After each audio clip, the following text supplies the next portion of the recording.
So I want you to think of yourself as a parent to your deeds. You produce them, you raise them, and you have all sorts of hopes for them. The only thing is, you don't see them yet. Now, just like a parent hopes that if they live long enough, their worldly children will comfort them and benefit them when they get older, we all hope that our hereafter children will comfort us and benefit us once we make that transition. The question is, how many deeds have you produced? How many deeds have you raised? And what's it going to be like to meet them for the very first time?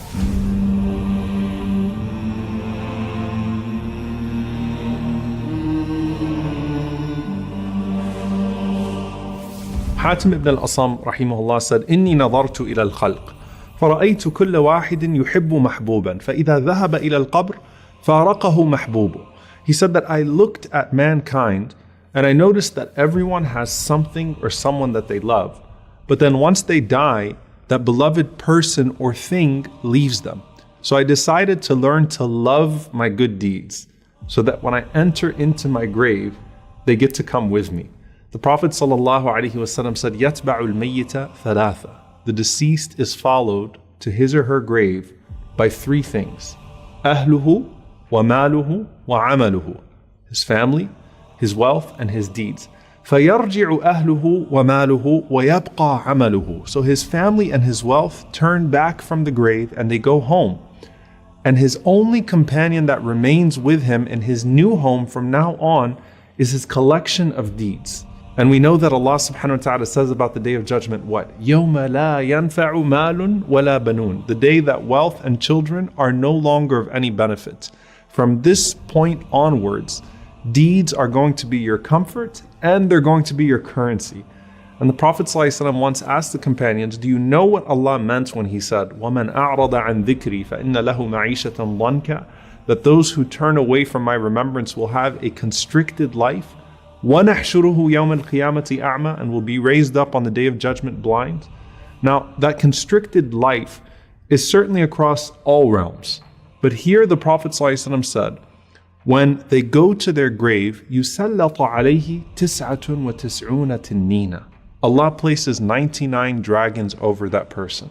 And the Prophet ﷺ went on to describe that every one of those dragons is like 70 serpents with 7 heads, stinging him and maiming him until the Day of Judgment. May Allah subhanahu wa ta'ala protect us. It's at this point that your hereafter children are going to come to your aid for the very first time. And this is before the angels even come. The Prophet ﷺ said that when the believer is placed into their grave and they hear the final footsteps of their family leaving, the punishment comes. And as the punishment comes from above, your prayer stands up and it puts its hand up and says, مَا قِبَلِ مَدْخَلٍ. You will not pass through me. So the prayer guards your head. And then the punishment comes to you from your right side. And the Prophet ﷺ said, your siyam, your fasting rises and stands guard and says, مَا قِبَلِ مَدْخَلٍ. You will not pass through me. And then to his left, his zakah stands and says, مَا قِبَلِ مَدْخَلٍ. You will not pass through me. And then at his feet, his sadaqah and sila, his goodness towards his family and then his community, his voluntary charity, his truthfulness, his honesty, all of those things stand guard at the bottom and say, مَا قِبَلِ مَدْخَلٍ. You will not pass through me. And then it's said to him, sit up. And he sits up. The Prophet ﷺ said that the sun is made to appear to him as if it's about to set. Yani it's almost Maghrib. It's about to be Maghrib. So the believer is accustomed to what? You're accustomed to salah. You're accustomed to prayer. And if you wake up at an odd time, sort of disoriented, the first thing you worry about is, did I miss my prayer? So this person says, let me pray. And the angels say, you'll get to that, but first you have to answer our questions. Man Rabbuk? Who is your Lord? Ma dinuk?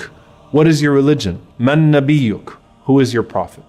Now the only way you're going to be able to answer who your Lord is if you used to worship him. And the only way you're going to be able to answer what your religion is if you actually used to practice it. And the only way you're going to be able to answer who your prophet is, sallallahu alaihi wasallam, is if you used to actually follow him. And if you answer right, a voice cries out from the heavens and says, Sadaqa abdi, my slave has spoken the truth. And subhanAllah, in one hadith, the Prophet ﷺ said that those two angels that were first frightening, They say to you after you answer the questions correctly, كُنَّا نَعْلَمُ أَنَّكَ تَقُولُ هَذَا. You know, we knew you were going to say that. We knew you were going to answer these questions right. And Allah subhanahu wa ta'ala then calls out, supply him with the furnishings from Jannah. Clothe him from the clothes of paradise. Open for him a gate to paradise so that some of its fragrance comes to him in his grave. And then his grave is expanded for him as far as his eye can see. And then at that point, you are laying in the clothes of Jannah with a window to Jannah. And everything starts to feel like Jannah, starts to feel like paradise. This visitor comes to you, and this visitor has this beautiful face, has these fine clothes, and has this pleasant scent. And he says to you, أبشر بالذي يسرك هذا يومك الذي كنت توعد. Glad tidings of that which will bring you happiness. This is your day which you were promised. And so the deceased says, Man ant, who are you? فَوَجْهُكَ الْوَجْهِ يَجِيءُ بِالْخَيْرِ. That face of yours is only going to be a face that brings good news. And that person responds to you and says, أَنَا عَمَلُكَ الصَّالِحِ. I am your good deeds. Now subhanAllah, imagine what your good deeds look like all in one person. The beauty of that, bi'idhnillahi ta'ala, if you actually used to act upon that guidance from Allah. What does your Quran, your prayer, your fasting, your charity all look like in the form of one person saying to you, I am your good deeds and I'm here to give you good news. First, your good deeds guarded you from your punishment, right? First, they stood guard all around you. And now, here they are bringing you good news. And from here on out, they're personified and they're going to be your greatest source of benefit and they're going to be your greatest source of good company. Now, there are many narrations about people that are categorically protected from the punishment of the grave. You have the shaheed, the martyr. You have the one who dies of a stomach disease. Or you have the one who dies on the day or night of Friday. And then you have all of these narrations about those who are specifically punished in the grave due to their sins. And so you want to avoid those sins, obviously, such as the slanderer, or the one who is neglectful with their tahara, with their purification, or the adulterer, or the one who deals with riba, with usury and interest. In any case, everything you experience now is part of the lead up to the last day.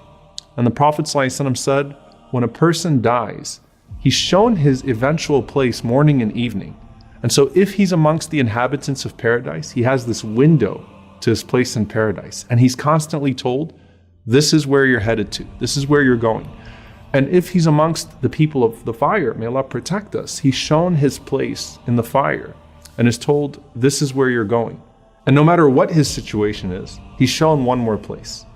And he looks at this place and is told, هَذَا مَقْعَدُكَ الَّذِي تُبْعَثُ إِلَيْهِ يَوْمَ الْقِيَامَةِ. This is the place that you're going to be sent to on the day of judgment. So for the believer who has his deeds with him as provision, he's got his clothes from paradise. You've got your window to paradise. When he sees his place on the day of judgment, he's not running away from it. In fact, he's saying, Rabbi aqim as-sa'a, Rabbi aqim as-sa'a, Rabbi aqim as-sa'a. My Lord, establish the hour. My Lord, establish the hour. My Lord, establish the hour. فأما من ثقلت موازينه فهو في عيشة راضية